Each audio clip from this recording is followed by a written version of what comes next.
Hello everybody and welcome back to the NLC. My throat has somewhat recovered as we are getting into our match of the day. This is going to be Verdant versus Vanir. So far, two of our top four teams have now qualified into the playoffs. If Verdant win this game, they will also qualify into playoffs, and then it'll be just on Ruddy to beat Natives, and then we'll have playoffs locked in. This is an interesting matchup, though. I think there's a lot on the line here. Technically, Vanir can still make it to playoffs, dependent on the performance of Verdant across the next 5 games, including this one. Yeah, no, absolutely. And I think it's so tense because Verdant is 4th and Vanir's 5th, right? There's so many implications. And I personally just want to see who's better, right? Verdant for the longest time, I felt like has been like edging out in terms of what people think, who is better, you know, but because Vanir has shown some inconsistencies. But I think this game will really be a big tell. We're into Champ Select though. Very interesting ban that I want to get off right off the bat is Verdant have banned out Xayah, which is pretty like atypical. I think this indicates to me that they want to play something that just goes in, right? Because Xayah is typically good, really only good when she's against a lot of like hard engage. So maybe they want to pick hard engage themselves, deny that pick.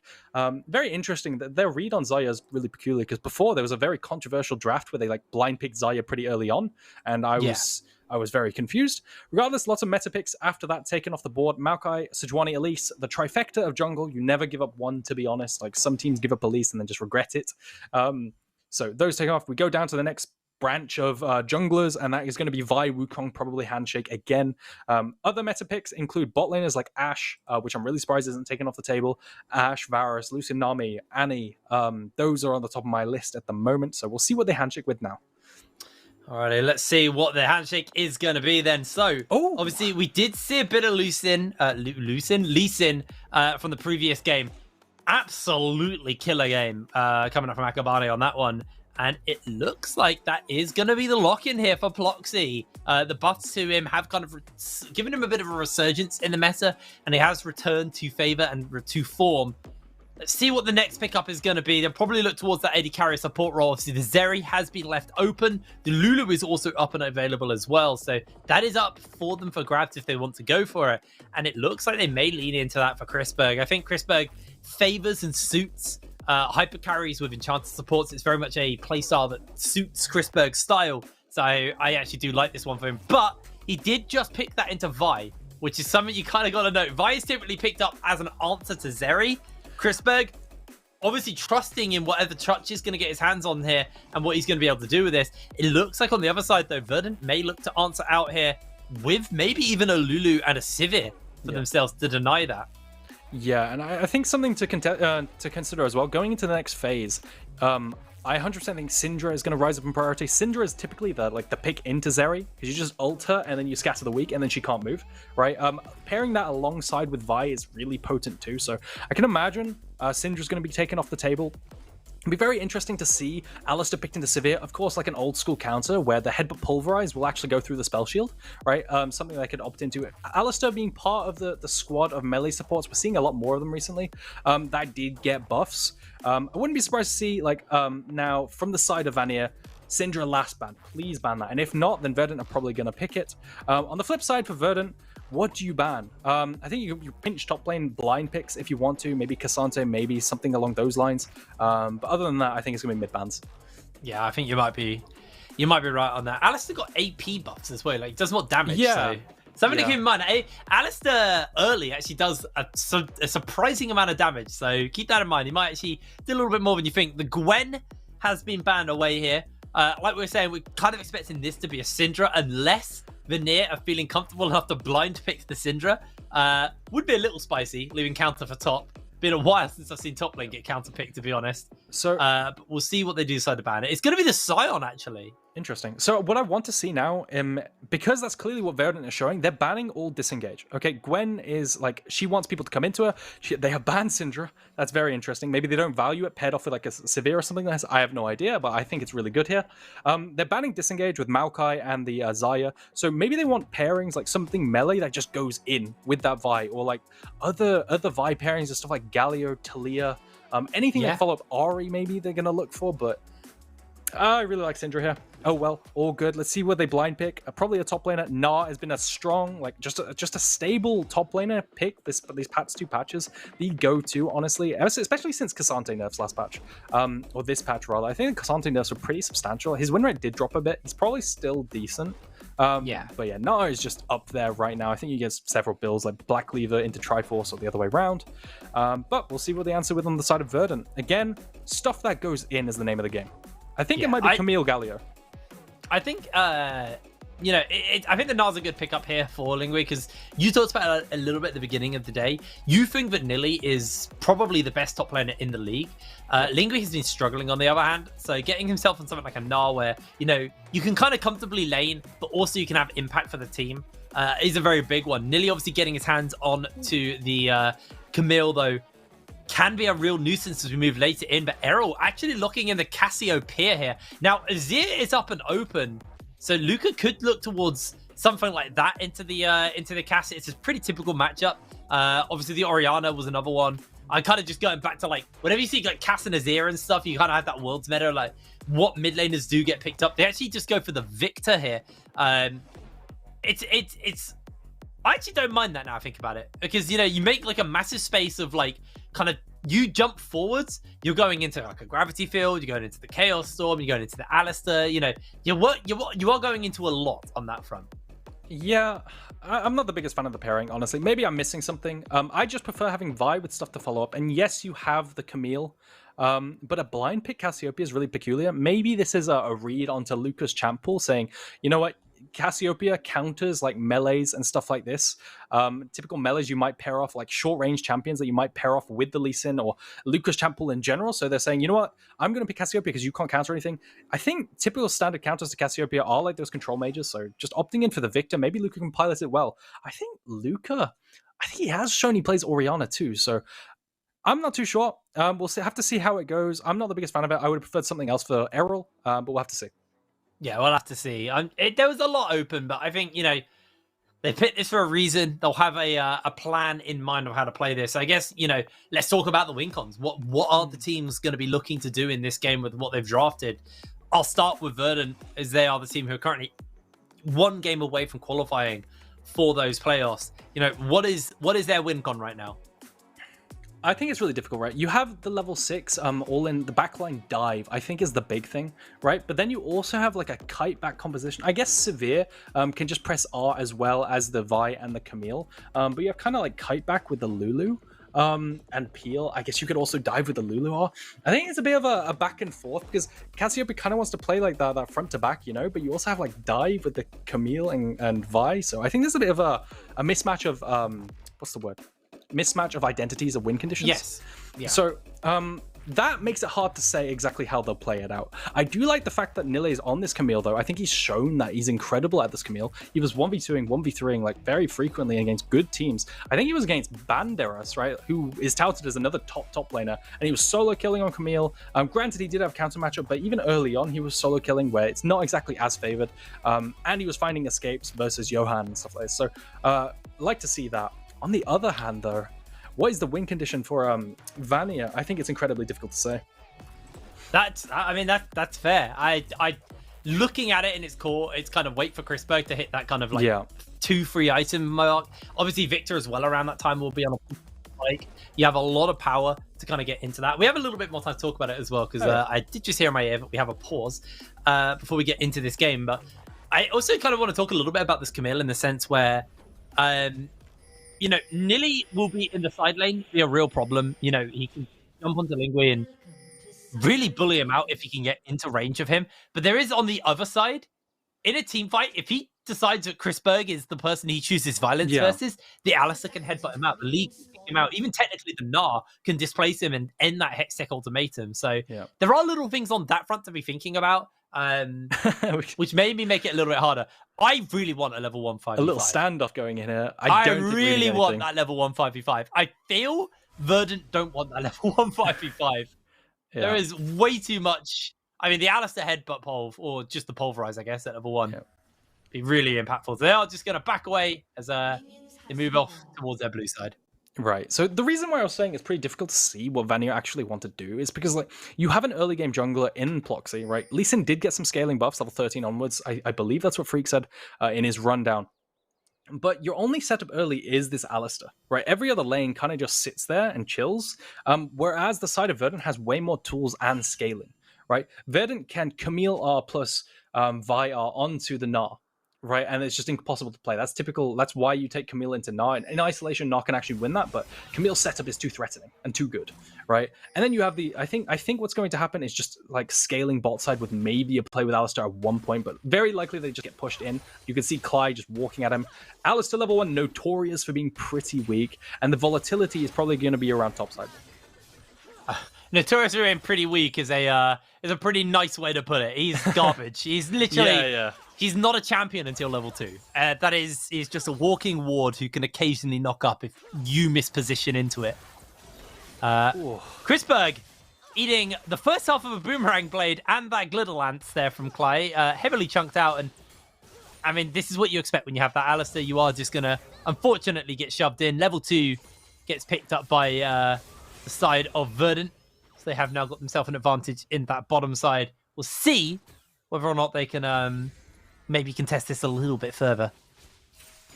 Yeah. Very standard start. Gnar getting the push top, Victor getting the push mid, being that lane bully he is, and bot lane getting the push for the side of Verdant. I think this is all going as expected. I don't expect too much to go on because both sides really don't have much setup, right? Both sides are just very content scaling. I'd be willing to bet this is a very slow game unless there are some jungle shenanigans with this Lee Sin now.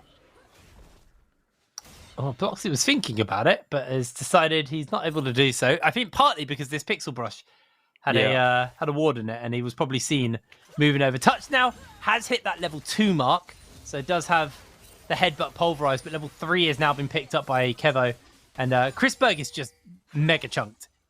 He's still got a potion to work with if he wants to keep himself going, but remember, he started longsword, triple potion, and he's already burnt 2 of those potions, and probably will have to think about chugging that third one any moment now. Ploxy, I don't really think he's that set up.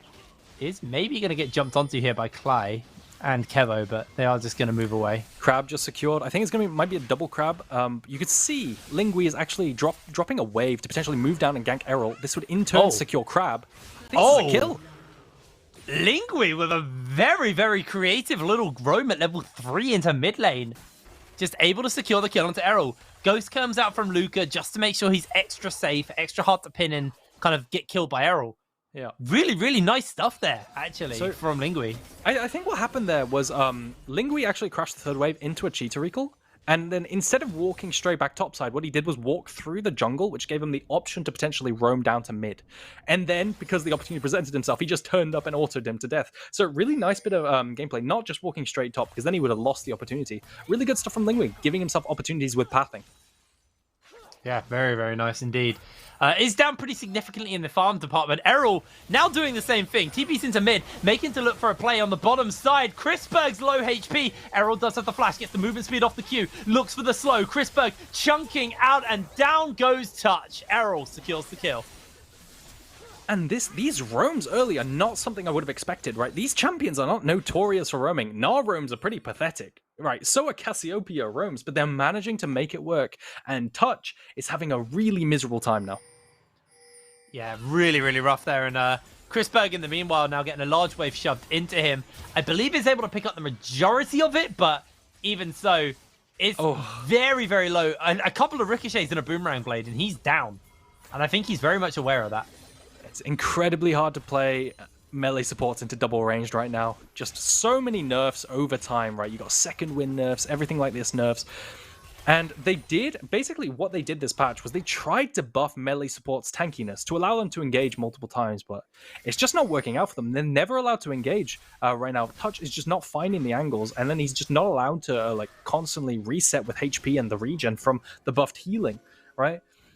Yeah, there's just no setup. I think Tax is just gonna be completely fine, and they're all gonna get out here. Well, Touch is in the area. There is a 3 versus 2 right now, but Clyde's made his way over. They see him as well. They're pretty much giving away, but they are jumping in. Touch thinking about going in for the headbutt pulverize. Gets jumped onto by Tax that already loses a lot of HP. Gets a 2-man pulve. And that is a massive poly coming down. Errol takes a whole bunch of damage. His Kevo's also made his way in. Gravity Field to disengage to the side of Vanir.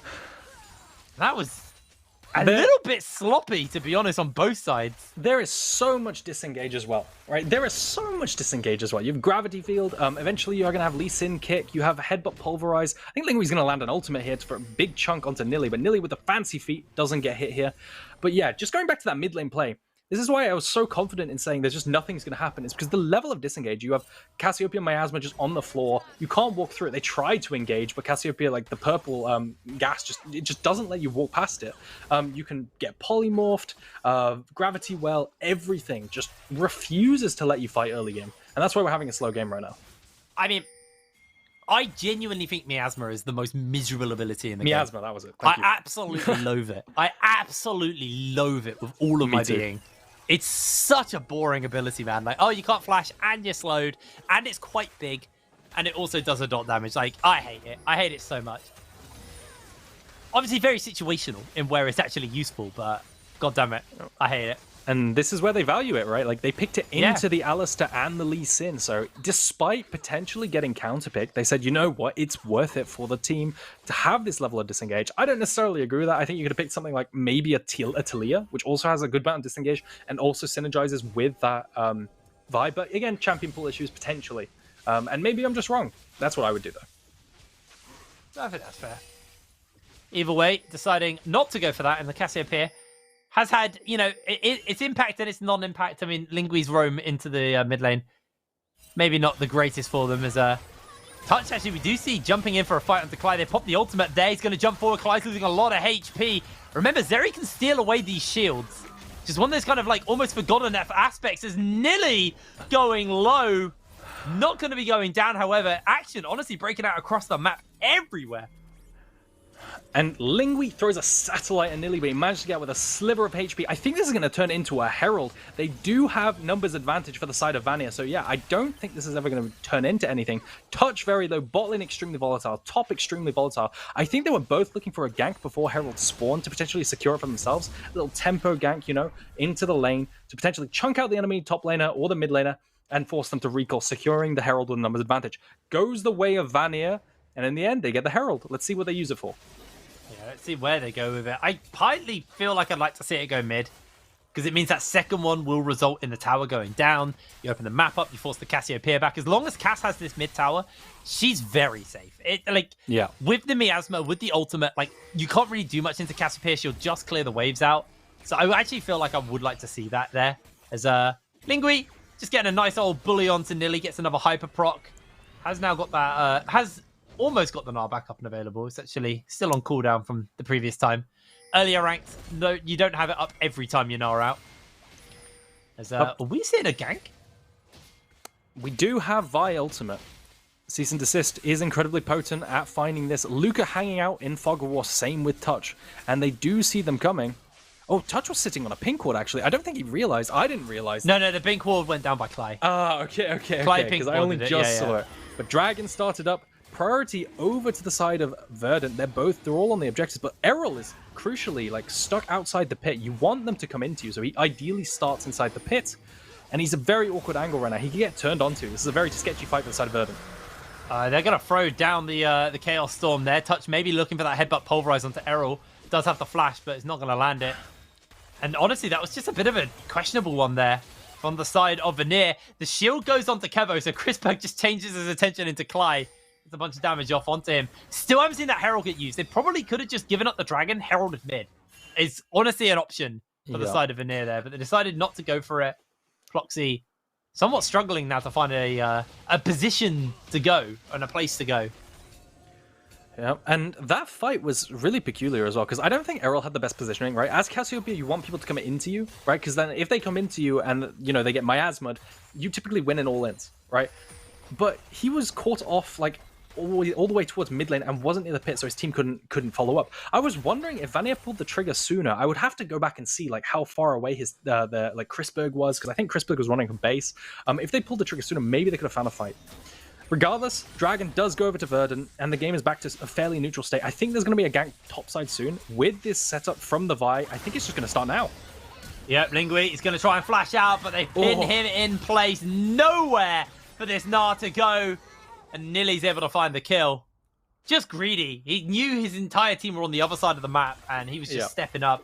It looks like with that jungler showing up and how low this tower went from earlier, Ploxy and Luca rotating down with that Herald. They're looking to secure first tower blood. They're looking to secure a team fight for themselves. Kevo, low HP. Through the wild growth, he goes down. Herald TP's in. Touch limps out of the fray, catching him with the petrifying gaze over the wall. Down. Cly is low. The tower is going down. And now Herald's being exposed. Cly gets the shield off, and the laser beam's able to get him. They're able to save it the day. Chrisberg loses his life. Errol flashes over the gravity field. Chaos Storm in. Miasma down. It's a double kill for the Snake. And you can see the value of the Cassiopeia pit coming online here. Everyone trying to come into the Cassiopeia, but she always out DPSs. That is the nature of the champion. We get the replay right here. This is a really nice dive. This is a really nice dive from the side of Vanir, except for the fact that they don't pay attention to the fact that Errol has teleport, right? Teleport advantage. And then he could just turn the entire fight. The Petrifying Gaze managed to catch 3 people. And then this, I was completely wrong here, right? I called the Herald killing the tower, but that's just not true. Since the nerfs to the Herald, first Herald does 1.6k damage, not the full, 2.5k of the old Herald. And then you just see Errol cleaning up towards the end, managing to run down Luca. I totally forgot about those Herald changes as well. I did too. I was like, wait, what? I did no damage. Yeah. That was a little bit rough. Unfortunately, first tower blood does still remain open to either team. That mid though, that bot though, is already very heavily chunked out already. Taxa now maybe looking for a repeat gank onto Lingui. Has got himself the ultimate up, and now he needs to find the escape out. Ooh. Just about able to get underneath his tower. Lingui honestly playing very aggressive in a lane where, he hasn't really got the vision coverage or the team attention to be playing that far up. He needs to understand that he is kind of playing weak side right now. Yeah, and this has been one of my criticisms of Lingui over the split. He was very hyped up coming to the split, but from the very, very early on games, he was making isolated mistakes where he would have no resources and very obviously would be dived, be cross-mapped on or something like this, and he would take trades. I think that's one of his biggest weaknesses, being maybe having resources put against him and being camped whilst his team plays elsewhere. Doesn't look like it's getting any better either. I think he needs to really improve this aspect of his play, his ability to weak side, because that is definitely a definite error. Yeah, absolutely. Is for now holding up, though, as the first tower does go down. We'll see where Chrisberg rotates. I'm going to assume we'll probably see him maybe even swap into that top side and just look to try and take the tower down. A bit of an old school thing from the AD carries there to go into that top lane, though. Let's see what he decides to do. He's got that Immortal Shield Bow finished up, and is actually looking to maybe grab just a little bit more farm before resetting. I think he's fairly close to a major component for his next item. Yep. Looks to be the case, as he's not going for the reset after taking that first tower blow. He's got 1,400 gold, yeah. Okay, he just wants to get as much gold for this reset. The big difference is, though, with the Herald spawning up, Chrisberg isn't going to get that 1,400 gold worth of the gold lead he's got over his counterpart at the moment. Touch is getting everything thrown onto him. They are really trying to deal with him, but he is nigh unkillable with that the Unbreakable ult up. Interesting choice. I feel like they knew that was never going to be a kill, and they were so confident that they wouldn't get punished for it because Touch would get chunked so hard, right? And despite having no ultis, they say, you know what, we're going to do this, chunk him out, and then we'll secure the Herald. Happy to give the Dragon over. I feel like that probably wasn't the optimal play, and I feel like that was a bit of a head-scratcher. I think they could have probably gone for something else, because Vi, her entire kit is her ultimate, right? Because now you don't have that ultimate, and you give over that Dragon to Vanir. I don't think they need to do that. I think they could have found a better fight and maybe secured Dragon and Herald. Regardless, they managed to find this turret. Second charge from the second Herald, rather. The first charge from the second Herald will do more damage than that first one. Managed to pin down Lingui, and this is why this matchup is so good. I think Lingui's going to go mega, though. He's got the wallop! No! The outplay! Lingui coming in huge! Sure, the charge goes down, but they're going to be happy regardless. Cly not going to get caught out by Chrisberg. Lingui. We have been critical this game, and I think it's rightfully so, but that was very clutch. He just hung on perfectly. Lingui just not managing to find the burst right before he dies. Manages to buy enough time to turn into Mega Gnar. I think we're going to get the replay here, which is really nice.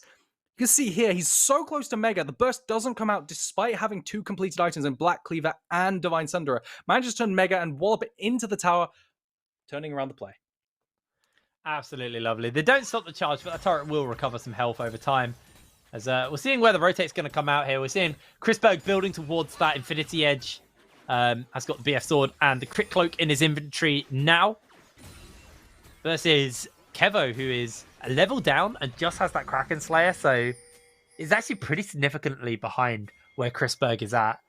And Chrisberg will become a real threat once that IE is finished up as well. So something they're going to have to kind of keep in mind as we move later. I believe we had a Hurricane second in our previous Zeri. I might have been wrong there. They might have gone it third. I actually can't remember their build now. There definitely was a Hurricane in there. Luca, maybe being a little bit up in that lane. Yeah. Got good vision coverage though, so is able to step away. Yep. No, definitely. I think this just highlights the danger of playing Victor. Look how far back he has. And in mid game when he has to catch side waves, he just can't do anything because of the threat from Taxa on this Vi. The threat of the ultimate, the point and click, and he just dies, right? With that follow up, I guess you could put Miasma under the Vi ultimate, and then you just can't move, right? So yeah, he just has to stand really far back. This opens up plays for Errol to be able to move first and maybe move down for a skirmish. Ultimately, though, the level disengage is too good. However, they do pop the ultimate there. I don't think they're going to be able to find Chrisberg, but Touch jumps in immediately. The Wild Growth comes down. Now they're looking to see if they can keep Chrisberg going and alive. Lingui's about to gnaw out. He's caught in the miasma. They got the lockdown on the Chrisberg, but the shield bow is able to keep him going, able to keep him sustained. Another polymorph comes out. Ploxy flashes forward and finds himself the kill. Look at the damage coming down, though, from Chrisberg. Flashes forward, unable to find that kill. So close, though. And if Luca was there a little earlier, that could have been very much more Vanir favored. And Chrisberg just not finding everyone on the sliver of HP managing to walk out. Really weird fight. This whole fight starts out with everyone dumping every ability onto the targets you don't want to dump your abilities on. I think Alistair engaged onto the tanks, and then Vi ulted the Alistair, and just in the end, the reason why Vanir win is because Chrisberg on this Zeri specifically is an amazing cleanup champion. And if you run out of engage options onto the Zeri will just win and clean up and get a pentakill. That's just how she works. And that's what we saw. Chrisberg almost taking over that entire fight. Yeah, very close. Maybe when the IE's done, it looks a little bit more different as has now backed and got that pickaxe. Kevo also bought a pickaxe, but you know, we'll be building towards the Navari over the IE second here, as most civers do typically go. Chrisberg, that barrier honestly saved his life because Errol hit him with the petrifying gaze. Yeah. On the miasma as well, there was literally nothing Chrisberg could do. He just had to pop barrier and pray that he was going to survive the onslaught from the snake. Was able to do so. Meanwhile, seeing a tower go down in the top side, Ploxy is able to defend the bot lane turret. But the question is he going to be able to defend it any further? Because there's 3 members also rotating over towards Ploxy's location. So it looks like it is just going to be tower for tower traded out. Yeah, and a lot of vision setting up for this dragon, this second dragon. The teams have deemed it very important. Vanir haven't been able to move in. You can see all that blue side trinket vision from that bot side, giving over flank vision, right? Potential for Nilly to just flank the enemy team. I think that's a big way that you kill Chrisberg. You just get behind him and ult him. Same with Vi, same with the Camille. Regardless, they managed to get the first wave in, have control of this pink. I'd like to see them defend this a little bit until this dragon spawns. I think Vanir are going to be able to hit the next wave first, though. Looking at TPs, Errol will be able to TP over if there is a big play, and Lingui is already walking down. So expect Errol to TP over soon. Yeah, Chrisberg actually went for a reset. He wanted to have the IE for this fight. That is potentially a difference maker, having an entire item over his counterpart. The big problem is, though, is he hasn't actually got the flash. He may get barrier up in time, but Dragon has already been started. Lingui closing in on having that Narbar built up. As it looks like both teams being a little cautious, not too cautious, just a little bit cautious on overstepping and overstaying their welcome. Touch can do a good zoning job here. Now Lingui has gone mega. Verdant have to give this up. This is just Vanir's for the taking. Even with the reset, there it is. Dragon number 2 over to Vanir. And they're also going to get the inside track on mid off the back of that. Interestingly, I think Chrisberg thought it was too dangerous, but I really feel like he could have saved some time and made that dragon even more secure if he took the Hextech portal, but maybe his mind was elsewhere looking at everything, you know, he just walked instead. Still, Dragon goes over to Vanir. The raw threat of Lingui on this Mega Gnar, who's now pulling his weight really well, is just too much, and they decide to back off. I think there was maybe a world where he didn't have vision on, like, Errol, and he just didn't want to immediately get caught coming out of the Hex Portal, because that is just a free loss on the Dragon. So maybe there was a world of just playing respect and saying, I'd rather just be a little slower and make sure that I'm here to contest than just getting taken out. And now, going back to the standard, Errol's going to move back bot lane. We're seeing a standard 1-3-1 constantly. Like, both teams just handshaking sideways, hoping they outscale. I think the scaling factor goes over to the side of Verdant, because once again, they do have the Enchanter. And also, the way that the team fighting goes, like the dynamic, the way the team fighting goes, is Vanir have to go into Verdant, right? Like, you have a Lee Sin and an Alistar going in there with not as much range. I guess you have Victor. But with that dynamic, it makes it very easy for Cassiopeia to fight as the game goes on. So I would edge out the scaling factor to Verdant, which puts Vanir on a little bit of a timer. Yeah, it definitely does. Well, for now, game's definitely taken a bit of a slower pace. They slowed down again. It feels like, you know, when the objective comes up, things get heated. And then when those objectives do wear off and are taken, then it just kind of goes back to farming. And, you know, you do have to keep in mind there is a Sivir on the other side. And when you hit that kind of 3-item mark, that is a very, very scary time to be playing into a Sivir. But at the moment, significantly far behind Chrisberg, who, you know, has already finished up that IE, sitting on another 800 gold. I believe that Navari should be just about finished up here for Kevo. I can't remember the exact cost with just a longsword and a pickaxe off the top of my head. But he's got to be pretty close at this point, if not have it finished up. So we'll probably maybe looking to just catch those extra last couple of waves before finishing that item up for himself. I think Nilly's moving up now. Maybe he's going to use this prior to try and find a flank. That's what I would potentially do. Or he uses it to maybe clear the way, clear out vision. Look at that vision. It's so hard for Nilly to even try to split push because there's so much vision. I think he needs his teammates. And yeah, you can see Taxa potentially come down. I would call for Taxa to potentially come down, help clear some vision, you know. Let Nilly split push a bit more because he definitely does win 1v1, right? I guess it's actually pretty close because that is 2 items to 1.5. I thought both had 2 items. But still, I would like to clear some vision, be a bit more comfortable catching these waves. But maybe they value the ability to be on Baron and just deny that rush. Maybe that's something they're scared of. Or just maintain control in case they can rush it. Because Cassiopeia is incredibly like infamous for rushing down Barons. Does it really quickly. Yeah, I mean, Cass is one of those champions, you know. Especially when you have like a Leandres, you just have the dot. You also just have the machine gun mage status. We'll have the E and the Q maxed out at this point, I believe.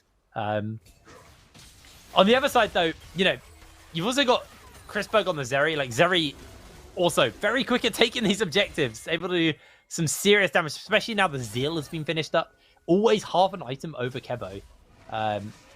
So in team fights, we'll just be able to output a lot more than what Kevo can at the moment. Kevo, though, does obviously bring a lot of utility to the team, just passively off having his ultimate, being able to speed everybody up, make sure Taxa can get the movement speed and actually find the openings to pick up the likes of Luca or Chrisberg in a fight. Yeah.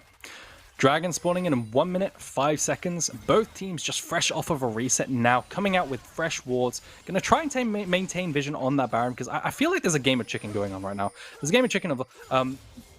like from Verdant saying, you know, we might contest this Baron. Look at them all posturing, right? They're threatening that rush, which is something we're talking about constantly with that vision. And Vanir have no idea. They have no wards in their entire quadrant, except for a pink ward near their tower. So definitely something they have to be wary of. I think if they get sniffed out here, they might just walk down and start setting a vision on that dragon. Or maybe they just trade third Drake for Baron. We'll have to see. Well, let's keep our eyes out as Taxa. Not going to find himself caught. He is a vibe. Oh, Luca! That is not the position. He doesn't have a stopwatch to buy the time. Does get the lockdown. Does get the flash out. Nilly's heavily chunked. Chrisberg jumps to safety. Pops the ultimate in the meanwhile. Lingui misses the R. They jump straight in onto Chrisberg, but unable to connect. Unable to find their openings. There's the shutdown. There's the pickup for Luca as they are chasing in for yet another kill. Klai is being caught and Lingui will secure the kill. And Nilly fails the engage crucially around Baron. So this Baron might just go. I don't know what happened there. I think Nilly's Q2 timed out because he got stunned by the gravity field. Tax is going to pull up on his amazing steals potentially. or they just turn. No hope at all. They know what he's capable of doing. And they are going to be denied the Baron, to be honest. They're too low. No, they're not. I don't think Lingui has teleport. Oh, this is going to be risky. They're bringing the teleport in. If Chrisberg gets caught, he goes down here. I believe that was his shield bow that just got popped. No, it wasn't. That was Lee Sin W. You can't enter. Oh, the miasma, though, is just keeping them out. Will stop touch now. They are on. In, they jump. They get the headbutt. They get the pulverize. The gravity field comes down for the slow. They get the wallop as well. Chrisberg makes his way over. Stopwatch coming in. Errol is about to get shut down by Chrisberg. And now nearly hook-shotting away to safety. Kevo can't stick the damage. And Vanir, they played that slow and steady. They played that respectfully. But they are able to secure themselves the Baron. And this is what I'm talking about. The entire fight started off with Nilly diving, right? Followed by the Vi diving. And it's all this huge mismatch because Cassiopeia doesn't want to follow up on that. You can see Nilly fails this engage, gets caught out. And afterwards, Zeri is just so darn good at cleaning up because Vi, Taxa on this Vi, tries to re-engage, but there's just no follow-up because the champions by nature do not follow up like that. This is why I was calling for something like a Galio, a Talia, you know, instant follow-up on that cease and desist. Oh. But we're back into the game, and that's a huge knockup. Oh, kick back into Taxa. Chrisberg dunks the kill onto Clay as well. A double kill for the Zeri. And Vanir are looking to try and close this game out. Remember, this is the fight for 4th and 5th. This could potentially stop Verdant from making it to the playoffs if Vanir are able to find this win. So surprising. I'm telling you, the second I stopped believing in Vanir, they became a completely different team. I'm going to stop believing in the teams I want to win. I really thought they'd fallen off, right? All my hope was gone. They were just having such shaky games. And I always thought, and I always dubbed them the most frustrating team to watch because I always saw, like Domino, they were just a better version of Domino. They always had potential, right? Every single one of them individually would always do something, but they would always fall off a cliff mid to late. Now, I am not saying this game is over. This game could very well be thrown. They threw like from a further ahead position against Ruddy. I believe they were like 12k ahead versus Ruddy, and they still lost. So, very real world, they might lose this. There is a world. I just want to say that me and Veteran, I believed in Vanir. I knew this was going to come up. So, you know, ooh, I hope I'm not going to be eating my words in the next 15 minutes, but I think you jinxed it. If I cast the Curse Vanir right now, I am so sorry, Vanir. Actually, no, if you throw this from this position, it's on you. They are so far ahead. Yes, the dragons are equal, though. Soul is a ways away. Their Hextech Soul, very powerful for either team to pick up, but it is a long, long way away. They use that Baron effectively to take down 2 tier 2 turrets. Top lane tier 2 still stands, so they haven't quite got all the way to every base gate, but for now, you know, you got Chrisberg, he's got a level lead over Kevo, he's got 3 items, he's got a BS sword and a crit cloak as well on top of that item as well, so building towards, I assume, a Bloodthirster as his next item, or, well, yeah, that's probably a Bloodthirster. What else could it be? Stormrazor? Nah, there's no way. There's absolutely there's no one builds Stormrazor. It's an absolutely dog water item. Down goes that tower, as we do see a Gnar getting killed. The problem with that is they revealed 3 on the other side, so Vanir, they're just going to take the base inhibitor here. They're going to say, you know what, yeah, we're going to get the inhibitor, or at least the inhibitor tower and the tier 2, and just trade a kill for it. We're completely fine with that. I will say this is probably the best case scenario for Verdant. They identify that they need to cross map. They probably couldn't defend that anyway. But now, I think Nilly could potentially get this turret. He does take it really fast with this Divine Sunderer and the raw AD he has. I will say, though, there is you can be really quick onto the map and defend split pushes. Because of those Hextech portals, you can make it back onto the map really quickly. So Nilly was a bit scared there, I imagine, of potentially being flanked from that portal. Verdant are on the map now. They have the tempo to potentially push down mid, but it does get wave cleared by out the Chaos Storm. Yeah, that was nice there by Luca, just to make sure that there is no possible hope for that. Inhibitor does still stand, though, crucially there. Then didn't just trade out a turret and a kill for 2 turrets and an inhibitor. It was just the 2 turrets, so not the worst trade for them on that front. But Chrisberg now has got that Bloodthirster, so he's always going to have that shield to work with. He's, you know, get inherently a little bit more tankier, a little bit more hard to deal with. And Lingui is starting to stack up more and more items and is, you know, slowly but surely becoming a real problem. This game is very much in Vanir's favor right now, and they've got a really good job of just being able to get a hold of it. And honestly, this hasn't looked like two teams who have a 3-game difference in the wins and losses, this looks like a much closer game. I mean, it's still technically 4th and 5th fighting it out, but it does look like they should have been closer the whole season long. Yeah, and I do think that's true, right? I think Verdant's wins, some of them were really shaky. I don't think you can fault me for saying some of them came off the back of just pure random luck smite steals, right? With the Taxa steals. They were down like 5k and they just get a random smite steal and win the game, right? This happened quite consistently, which is really surprising. So I think in another universe, like, this is definitely a lot closer in terms of standings, but I think this is expected in terms of like where they are in the ladder. And how we view them as teams. I was about to say, not again, Lingui. No, he's not going to pay that safe. price.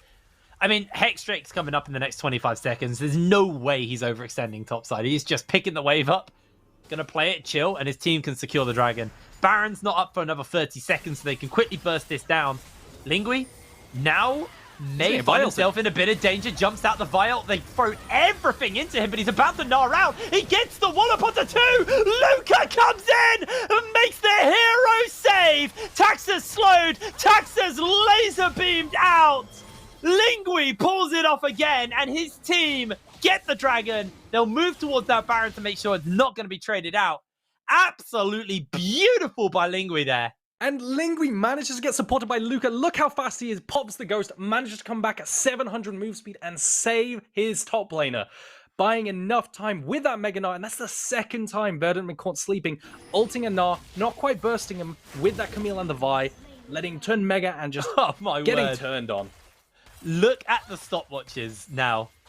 They've got one on Lingui, they've got one on Pluxy, they've got one on Maluka. Like, who do Taxa and Nilly go on? Because Chrisberg is going to be really hard to kill. He's going to be very far back. He's got the Bloodthirster. He's got the barrier and the flash. But in they go for the Baron. It will be done very, very quickly. But Taxa is able to get into range. Touch will see them in the area. Goes for the headbutt pole. Cancels out the Q. Baron's been secured. There was no way he was even going to get remotely close to that one. And Lingui just going to land a boulder toss there. Doesn't land the second, unfortunately. And those stopwatches just completely threatening, to stop that engage completely. Tax is just not confident to go in, right? He couldn't even get close to steal. Such good zoning work from Touch right there with the Alistair just headbutting him away the second that Taxa charges up his Q. And now we're going to see the second Baron of the game and see if Vanir can siege with it. Nilly right behind them on that flank. If Luca or Chrisberg find himself a little bit too chunked out, he's going to make his move. He's coming in for the pounce. Can he find that hook shot over the wall? The miasma goes down. They're going to throw everything down on to Chrisberg. He pops the ultimate. He pops the barrier. He's got the sustain. And that is an absolute whitewash of a fight for Vanir. Wiping the floor with Verdant. A double kill for Pluxy. Only Errol stands. And colossally bad. They get the dream fight as well with that flank chain stunning, but they don't quite burst out before the stopwatches can be used by Luca. And in the end, they managed to pick up the win because of this failed engage. Errol, the only one standing, slowed down by Lingui, the flash forward by Chrisberg. And there it is. It is not over for Verdant yet. They still need to win a bunch more games now as Vanir close the gap. That was a really exciting game. I'm glad that was match of the day. We've had 2 bangers in a row now, Aragon. Two seriously good games. Absolutely. I mean, it's a head scratcher again. I feel like I've said that so much today, but it just feels like some of these games.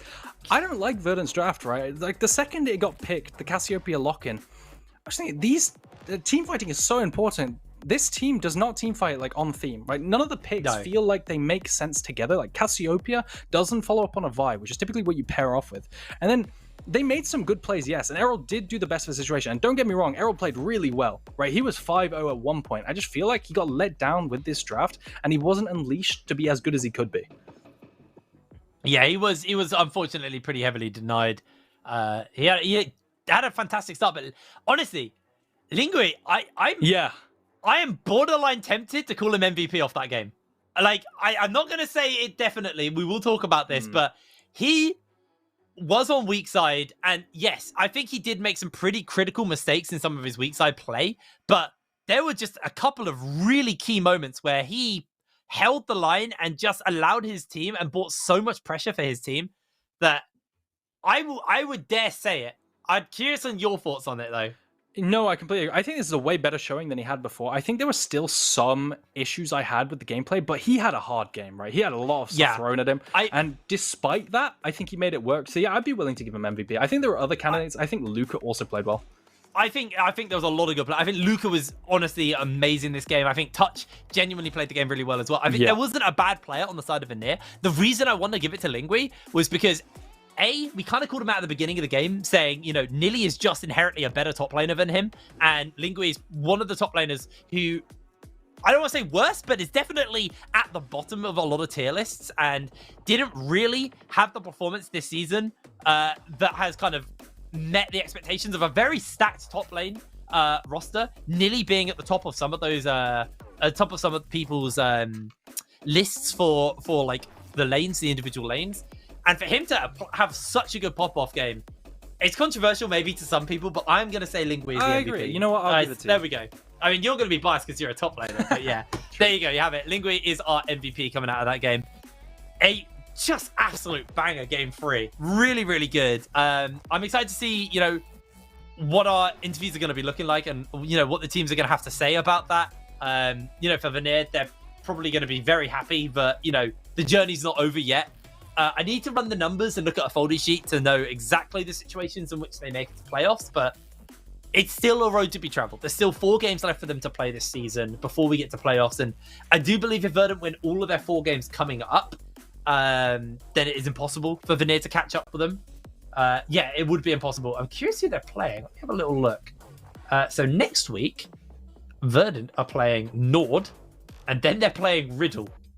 Ooh. So, ooh, already a bit of an obstacle. A little bit of an obstacle. Do you want to know who they're playing third? Okay, Ruddy. Go ahead. Is it Ruddy? Ooh. It's Ruddy. That is And then brutal. they're playing Unique. So they get their free win on their final game. But, like, their last 3 games are actually really hard games for them. And they need now more than ever to find a win. Because I think if they lose these 3 games, let me quickly run the maths in my head. So right now, it's 4-6 to Vanir and 6-4 to Verdant. So yeah, they drop 3 games and Vanir win their next 3 games. Who are Verdant playing? Sorry, Vanir playing. Vanir playing Unique on Tuesday next week. Then Vanir are playing Natives. Oh. Then they're playing Nord. So crucially, they are playing Nord.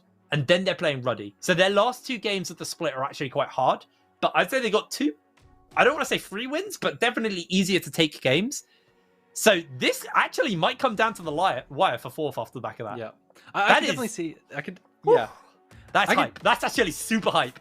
No, absolutely. That's got me really excited. I think that's definitely going to come down to like a tiebreaker or something because I can't get over that. And this reminds me of Verdant's start to the split where their schedule, their first 3 games or someone's first 3 games were Nord, Ruddy, and Riddle as well. I always forget Riddle. God, yeah. But it's brutal. No, to end with that at like 4th, you know, compared to the 5th place, who's also doing well, it's super scary.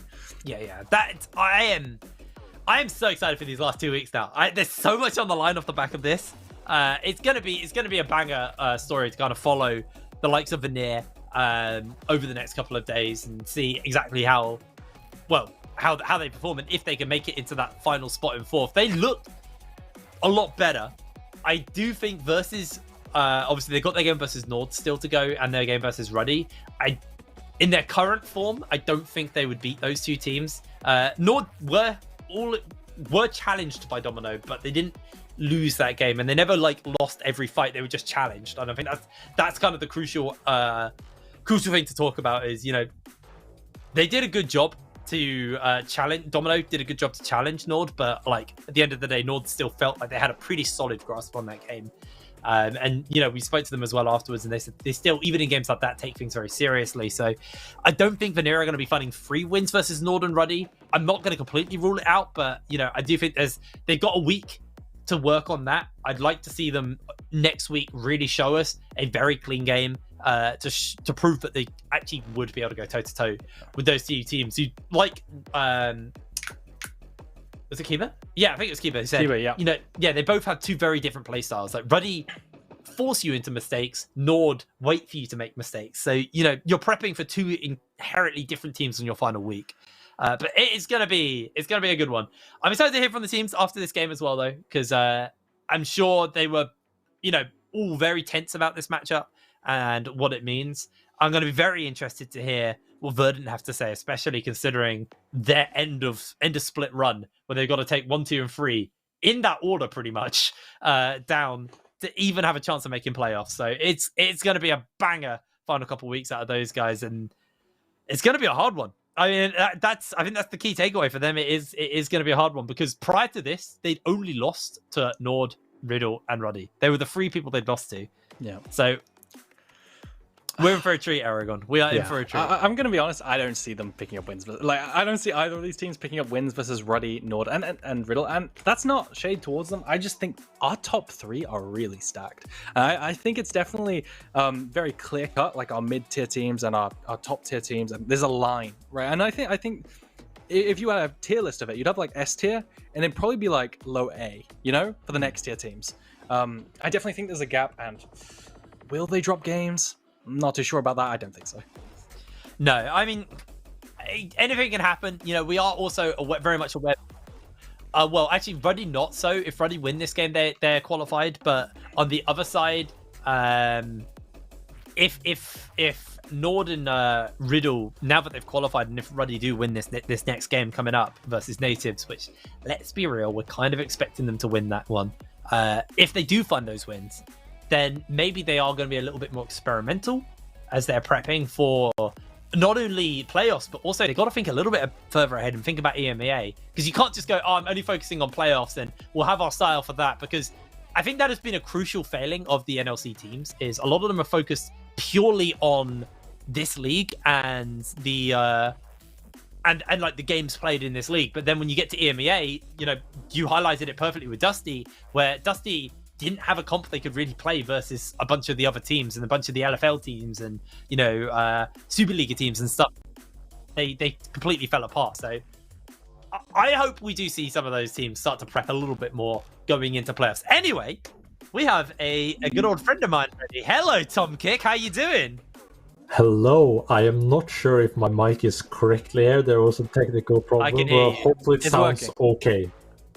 Your voice sounds beautiful, Tom Kick. As always, Thank you very you sound much. lovely. Thank you. How are we doing, mate? That was a very explosive game. A bit of a tough loss on that front, but hasn't qualified for playoffs off the back of that. And now you have a long road. You have to play Riddle, you have to play Natives, you have to play Ruddy. How confident are you guys feeling about making it to playoffs still? We're still really confident about making playoffs. That shouldn't be a problem. Of course, this is call it an annoying loss. We're feeling confident today. We had good plans. Sadly, didn't really turn out that way. But looking at the road ahead, of course, we're meeting the good, the tough teams, but still really confident that we can make it to playoffs. Yeah. Oh, okay. This is going a bit off topic from that. It's more referring to draft. Okay. Look, I'm going to be honest with you. Often I kind of disagree with the drafts, and that's fine. We see the game a different way, and that's completely okay. I'm just wondering about the Cassiopeia blind pick, because it's in my eyes that this is a bit illegal. I also don't see the synergy with Vi. What are your thoughts on this? Maybe teach me a little, because I'm not too certain with this. No, so it's always finding the balance. In this case, it was like finding a good comfort pick to be able to be in a position where, for example, I will feel like, okay, I can carry this game. Doesn't always necessarily need to be the best or the super correct pick, because not always the correct pick is the best that we can play and be able to get the strength that we want to get out. Sadly, today that didn't really work out, so we'll have to go back to the drawing board, rethink a bit about our choices. Maybe it was wrong, maybe it was right. Hard to say, but kind of depends on how we're playing and how we're all doing together. So, okay. Sorry, I just want to say, I completely agree with you there. I value comfort a lot. Yeah, no, carry on, Headbrain. No, so I'm just curious what your prep's going to look like then. Obviously, you come off the back of this, you tried something, it didn't work, but now, you can't really afford to make those kind of almost guest plays, especially versus the teams you're going to be playing versus. So how does the prep look going into this, into these, I say last 3 because I'm kind of just writing off your game versus Unique, let's be real. How for these 3 games that do really matter for you guys, how is the prep going to look, and what is going to be your game plan going into those games? I think the most important thing for us, at least, is to be able to focus on just refining our style and getting really good at that. We've been playing a lot of different stuff now. In the start of the season, people would call it the split pushing team because of some base races or like backdoors. But in general, it's about like refining a style and being really good at that. So using the practice to get good at something like really well, and hopefully like that will be enough to maybe catch them off guard, getting in some few sneaky things here and there. Who knows what practice patches have changed. We haven't really defined the meta that quickly, but always open to try out new things. Awesome. Well, Tom Kick, it was lovely chatting to you as always. Hopefully on the next time, it'll be on the winner's side of the interview and not that loser's side. We'll speak to you later, all right? See you later. See you, man. I love our guy. And look who we've got. Hello, Flash. How are you doing? You all right? Hello. Yeah, pretty well, not gonna lie. Yeah, I mean, that was a really good game for you guys. Beating a team that you needed to beat if you wanted to make it into those playoffs. Obviously, you still got a bit of a long road to go. You have two pretty serious teams to take on before you can get through into playoffs. I need to run the exact maths on how it's going to work, but let's talk a little bit about this game. What was your game plan going into this? Do you think you executed on what you wanted to do? Or do you think you were maybe forced to adapt your initial plans into playing versus this team? How did everything line up coming into this? I think they surprised us a little bit with the Zaya, but we instantly know when they banned Zaya that they would like to go for the Vi. So the plan for just like picking the Zeri, I think we were predicting that they would like just to go for the Vi. We are picking something, they go for the Zeri Lulu. So we just picked the Zeri ourselves and then matched it with the Alistar, which was pretty good. And I think it has a really good cover for the Vi ultimate and also for the Camille to peel for the Zeri. Also really good matchup on the bot lane versus Sivir and Lulu. So overall our draft plan was pretty well executed, and also players executed their champions in game pretty well.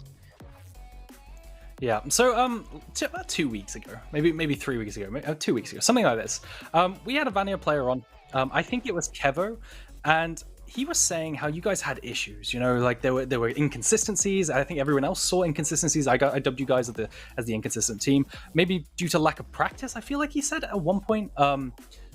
Is this all fixed now? Because I'm on the Vanir hype train. If it is, how are things looking? Are things looking up? Are the inconsistencies gone? I mean, Kevo is playing for Verdant. I'm the only one is going for an interview. Yeah, and I think it was Touch or me, because only me and Touch were on interviews because no one else wants to go. However, I mean, like, we are just trying, as we have some limited scrim time, we are trying to fill every day basically if players are available. Since I already said that, so like half of the team is not full time, so they are working or studying, or so, including myself. But I think we are just like really tryharding on scrims, trying to get a lot from every hour mistake. So I think that's why we can play like that and hype also you. Well, Flash, I'd honestly love to speak to you more, but unfortunately we do need to get on with the show. So thank you very much for joining us. Congratulations on a very, very big win. You've given us an amazing storyline for the last 2 weeks of the season. So I am very excited to see how everything goes out on that front. Until then, we'll speak to you later, and goodbye. Yep, goodbye. Bye-bye. Have a good evening. What a nice guy. Lovely guy. Anyway, for you guys at home, we still have one more game coming up. Coming up after the break, it's going to be Ruddy versus Natives for game number 4. Make sure that you do join us for that one. We'll see you in a moment.